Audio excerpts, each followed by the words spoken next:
To all of you. Hope so आप सब ठीक होंगे। And as you know corona cases बहुत ज्यादा इंक्रीज हो रहे हैं, तो आपसे एक रिक्वेस्ट है कि आप अपने घरों में रहें, सेफ रहें, जरूरी काम हो तभी बाहर निकलीजिएगा। और इस पैंडेमिक टाइम पे हम आपके लिए अपने चैनल पे आपका वेलकम करते हैं। हमारा चैनल SGN Academy आप जैसे स्टूडेंट्स जो +1 एंड +2 में हैं उनके लिए ही है। तो हम आपसे रिक्वेस्ट करना चाहेंगे कि आप हमें सपोर्ट कीजिए और हमें मोटिवेट कीजिए ताकि हम आपके लिए रोज रोज वीडियो अपलोड करें और आपकी पढ़ाई पे कोई इफेक्ट ना पड़े। तो एज यू नो हम स्टार्ट करते हैं विदाउट वेस्टिंग एनी टाइम। तो guys please share, subscribe and like please कीजिए हमारे चैनल को ताकि हमें मोटिवेशन मिले आप तक पहुंचने के लिए। I request you to please please please share our channel. तो ये हमारा लेक्चर 5th है +2 फिजिक्स का।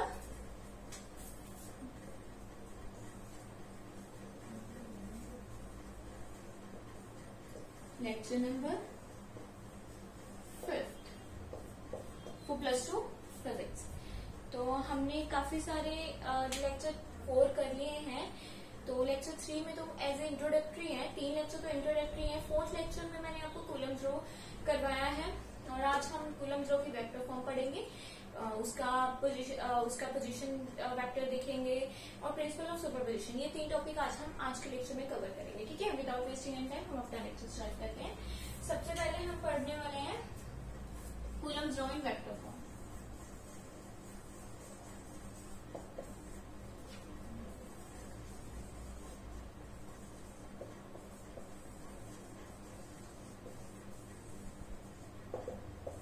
Coulomb law in vector form. Coulomb law की बेसिक डेफिनेशन आपको पता है ना क्या है?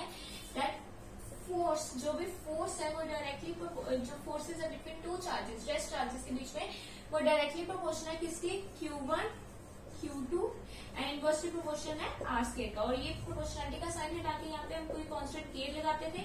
ठीक है, K Q1 Q2 R² और फिर इस K की वैल्यू क्या होती थी? इस K की वैल्यू होती थी 1/4πε0 Q1 Q2 R²। ये था फोर्स इन मैग्नीट्यूड में। ठीक है, जब मैग्नीट्यूड में था। अब हम इसके वेक्टर फॉर्म देखेंगे। ठीक है, वेक्टर फॉर्म के लिए हम 2 चार्जेस, 2 रेस्ट चार्जेस मान लीजिए Q1 and Q2, 2 rest charges, इन्हें हम कंसीडर कर लेते हैं। ठीक है, इनके बीच का जो डिस्टेंस है वो तो हम R लेके ही चल रहे हैं। ठीक है, इनके बीच का डिस्टेंस R।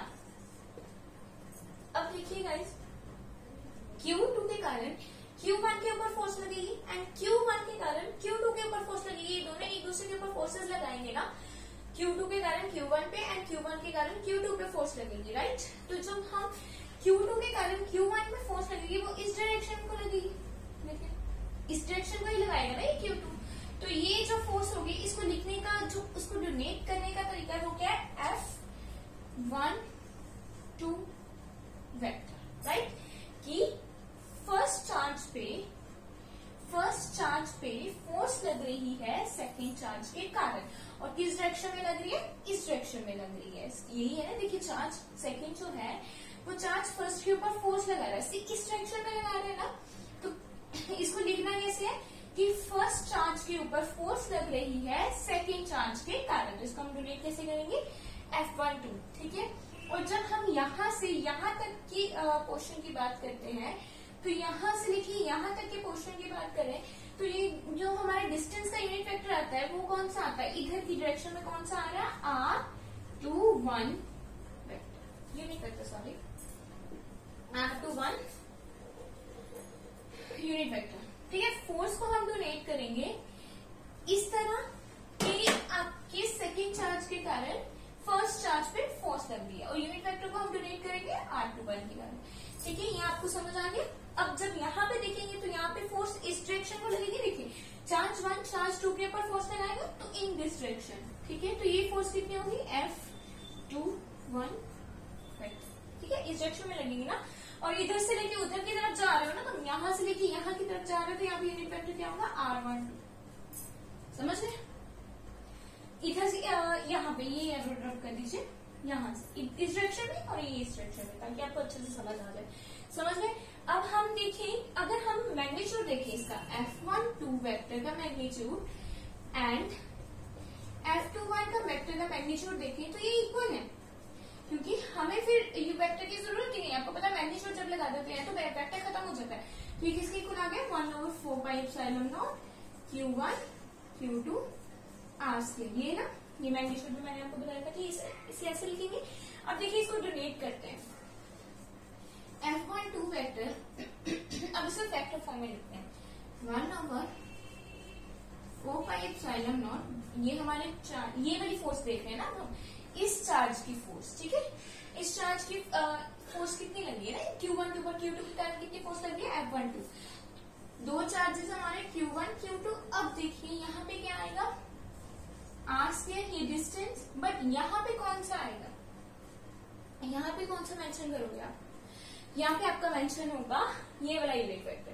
देखिए F12 की फोर्स की डायरेक्शन भी इस साइड है और R21 यूनिट वेक्टर की फोर्स की डायरेक्शन भी, R21 यूनिट वेक्टर भी आपका इसी साइड है। तो क्या आ जाएगा आपका R21 यूनिट वेक्टर, ठीक है, समझ गए।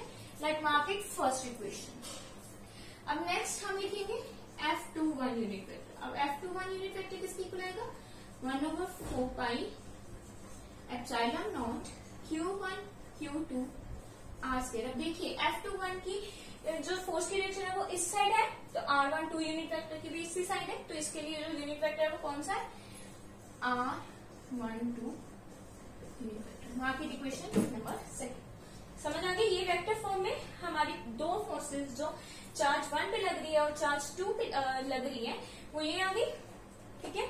अब देखिए जो आपका R21 है R12 है, ये क्या है ऑपोजिट इन डायरेक्शन, ऑपोजिट है ना, ये डायरेक्शन इधर जा रही है, ये डायरेक्शन इधर जा रही है, बट इनका मैग्नीट्यूड सेम है।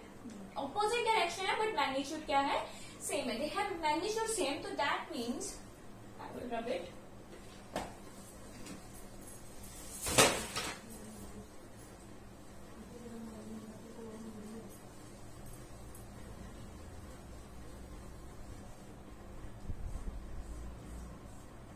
Guys, wait for 1 minute.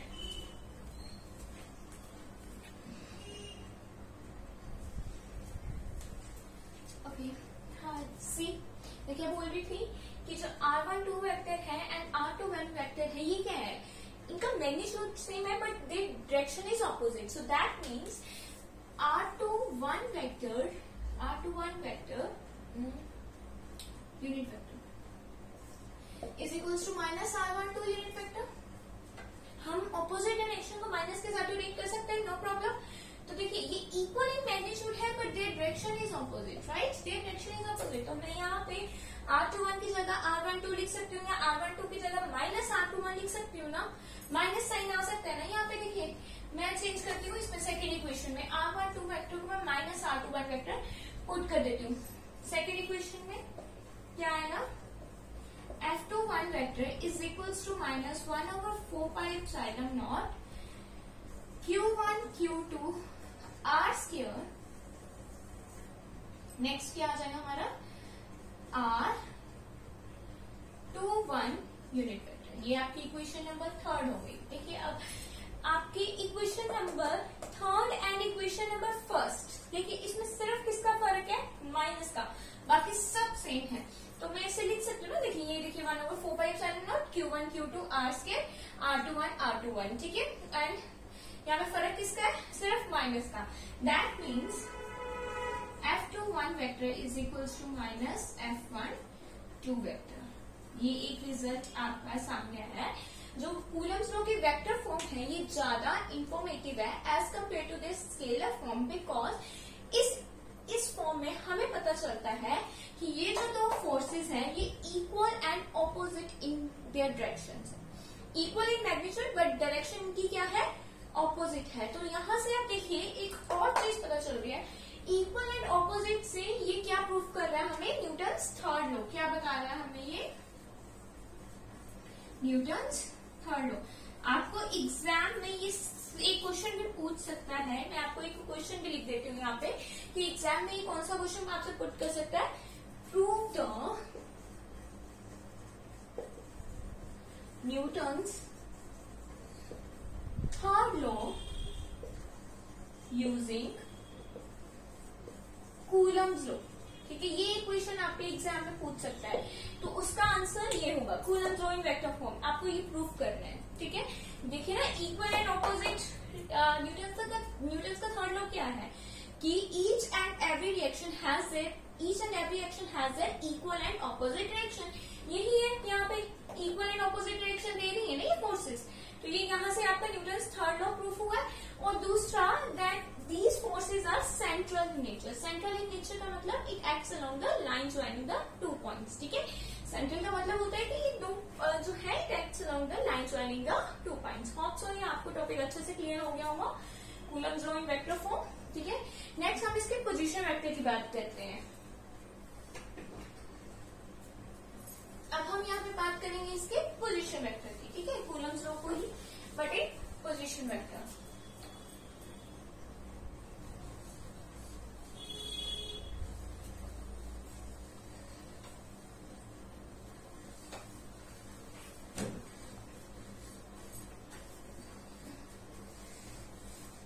आपको हमारे लेक्चर्स अच्छे लग रहे हों, प्लीज गाइस हमें ज्यादा से ज्यादा शेयर कीजिए, सब्सक्राइब कीजिए हमारे चैनल को, please please please.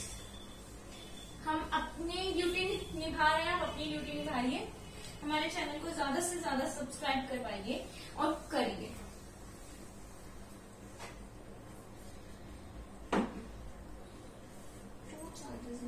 C next है हमारा forces between two charges in terms of their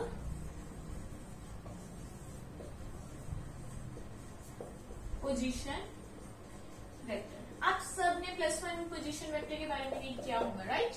तो हम यहाँ पे 3 कोऑर्डिनेट्स ले लेते हैं, ठीक है।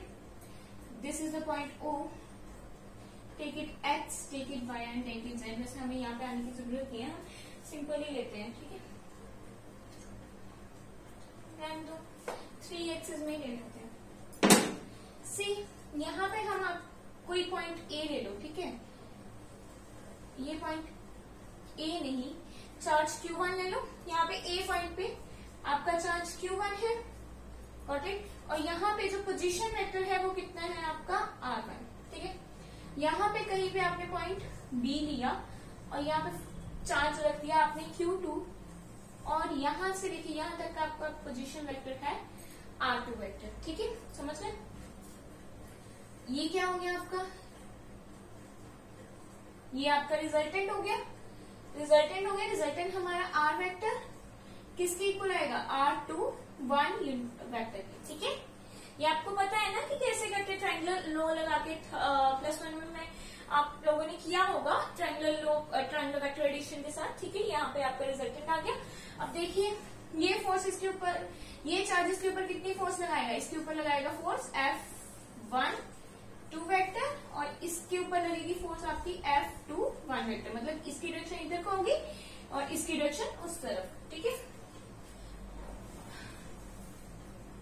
अब देखिए, हमने एक कोई फोर्स ले लेते हैं F12। मान लीजिए हमने F12 वेक्टर ले लिया, तो यहाँ पे आपकी फोर्स कितनी थी, 1/4 pi epsilon naught Q1 Q2 R² R21 vector. यही आया था ना, R21 unit vector, sorry R21 unit vector, यही आई थी जब हमने वेक्टर लॉ एडिशन में देखा।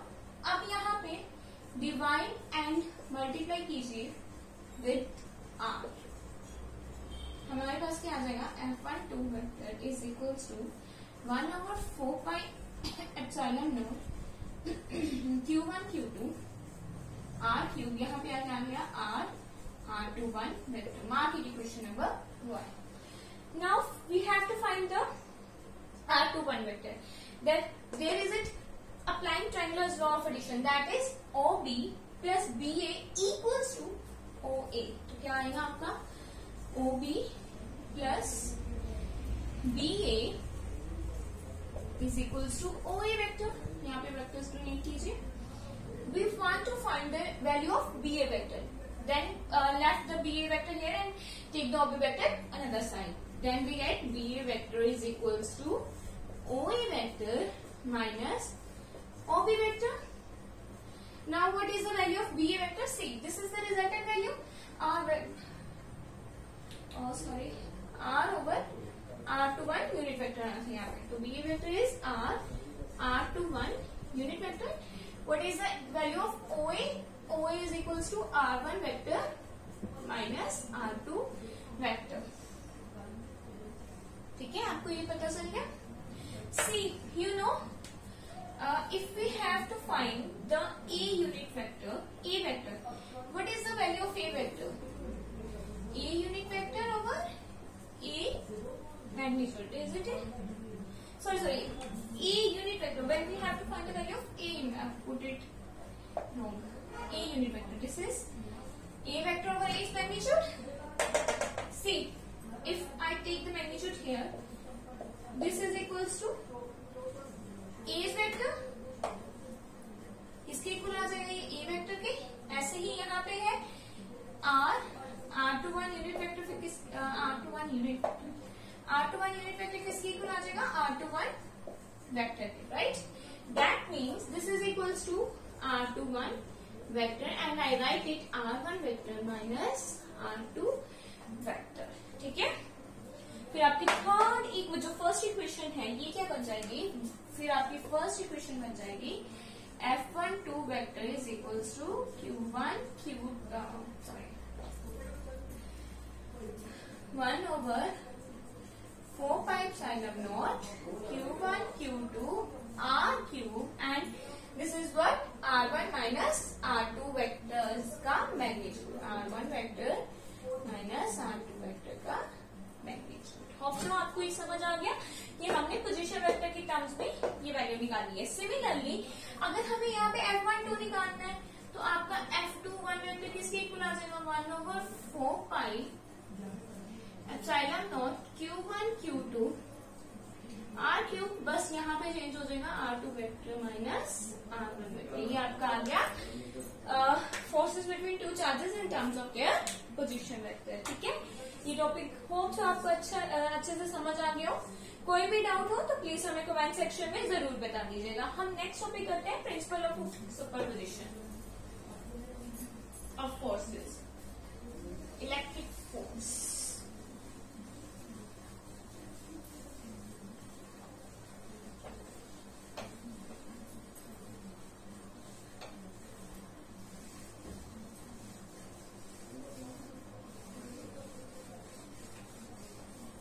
किसी को नहीं समझ आ रहा है, कुछ डाउट है तो वो आप वीडियो को रिवर्स करके पॉज करके अच्छे से देखिए मैंने एक एक स्टेप कैसे करवाया है. ठीक है, principle of superposition is our next topic.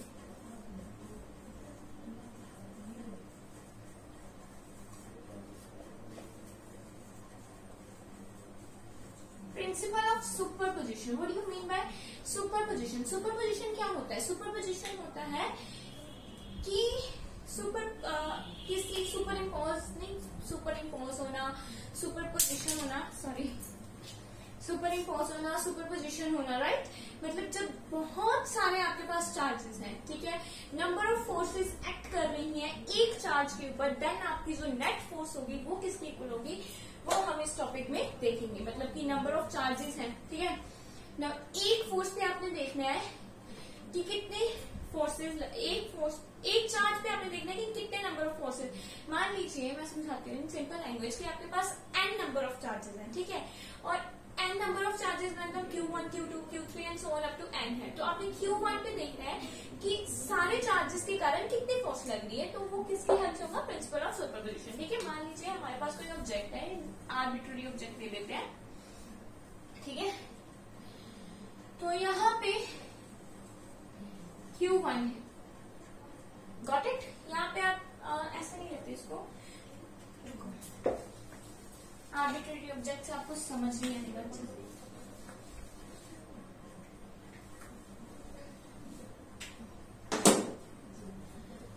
ऐसे लेते हैं, ठीक है. यहाँ पे आपके पास Q1 है, कुछ दूरी पे, इससे कुछ दूरी पे आपके पास Q2 है, यहाँ पे Q3 है, यहाँ पे Q4 है, यहाँ पे Q5 है, here it is Q6, right? Here it is Q7 and so on up to Qn है आपके पास, n नंबर ऑफ चार्जेस है। आपने देखना है कि Q1 के ऊपर कितनी फोर्स लग रही है, Q2 के कारण, Q3 के कारण, Q4 एंड Qn के कारण कितनी फोर्सेज लग रही है। आपकी नेट फोर्स किसकी इक्वल होगी वो आपको कैसे पता चलेगा। देखिए आपने वेक्टर फॉर्म में सीख ही लिया कि अगर Q1 के ऊपर कोई फोर्स लगा रहे हैं, Q2 लगा रहे हैं, तो हम उसको डिनोट कैसे करते हैं, F12 वेक्टर के साथ 1/4πε0 Q1 Q2 over R square and unit vector क्या आता था, R21, राइट। यही आपका यूनिट वेक्टर आता था R21। अब ये क्या है, सेकेंड चार्ज के कारण फर्स्ट चार्ज के ऊपर फोर्स। अब अगर हमें थर्ड चार्ज के कारण देखनी है तो यहाँ पे कैसे डिनोट करेंगे, F13 वेक्टर, यहाँ पे charge Q3 R square and R31 unit vector, right. ऐसे ही अगर मैं बात करूं F14 की तो क्या आएगा, 1/4πε0 Q1 Q4 R square and R41 unit vector, so on up to n तक पहुंचते क्या आ जाएगा, Q1 Qn R square and Rn1 unit vector. ऐसे ही आएगी सारी फोर्सेस, जो सिर्फ हम इस पॉइंट पे देख रहे हैं, ठीक है, सिर्फ इस पॉइंट पे। तो अगर हमने जनरली इसको डिनोट करना है तो आपको ये जनरली क्या होगा, जनरली अगर आपने देखना है F1 पे फोर्स कितनी लग रही है तो हम उसे डिनोट कैसे करेंगे, F1 वेक्टर के साथ, नंबर ऑफ चार्जेस है तो I लगा दो यहाँ पे, ठीक है। I मीन्स 2 3 4 5 6 कुछ भी हो सकता है ना। तो पहले ही करंट रुकिए, यहाँ पे हम लेते हैं F1, तो F1 टोटल फोर्स कितनी लगेगी इस चार्ज के ऊपर, F12 vector plus F13 vector plus F14 vector plus F15 vector plus so on up to F1n vector. यही फोर्सेस लगेंगी ना इसके ऊपर, सारी फोर्सेस का क्या हो जाएगा, ये सम हो जाएगा, और उसे हम क्या बोलते हैं, प्रिंसिपल ऑफ सुपरपोजिशन की। All the force, the total force act on the Q1 charge is equal to the sum of all the individual charges acting force upon Q1 is known as the principle of superposition. ऐसे ही आएगा। अब अगर हमें इसको generally लिखना है तो हम जनरली कैसे लिखेंगे इसको जनरली हम डोनेट करेंगे F1 वेक्टर। आपको पता है जो सम है इसको समीशन से डोनेट करते हैं, I वेरीज फ्रॉम 1, सॉरी यहाँ पे तो 1 तो कांस्टेंट है, I varies from 2 to n, right. And यहाँ पे आ जाएगा F1 I vector, got it. अगर हम यहाँ पे F1, हमने सिर्फ यहाँ पे Q1 लिया, अगर हमें Q2 के ऊपर रखनी है तो यहाँ पे क्या आ जाएगा, F21, ठीक है, और यहाँ पे क्या आ जाएगा R12 वेक्टर, ऐसे ही यहाँ पे F23 R31 और यहाँ पे 2 आ जाएगा, ठीक है। अब आपका होमवर्क ये है कि आपको निकालनी है फोर्स ऑन चार्ज Q2 के ऊपर, ठीक है, नेट फोर्स बतानी है और उसका रिजल्ट क्या होगा आप प्लीज मुझे कमेंट सेक्शन में बताइएगा, ठीक है। होप सो कि आपको आज के जो टॉपिक मैंने करवाया, आज का लेक्चर जो है वो आपको अच्छे से समझ आ गया होगा। अगर फिर भी आपको कोई डाउट है तो प्लीज मुझे कमेंट सेक्शन में या फिर मेरी जीमेल में आप बिना किसी झिझक के बता सकते हैं, ठीक है। और आपसे फिर से रिक्वेस्ट है कि प्लीज हमारे चैनल को ज्यादा से ज्यादा शेयर करें, सब्सक्राइब करें एंड लाइक करें, एंड अपने घर पे रहें, stay safe, stay home. Bye bye, thank you.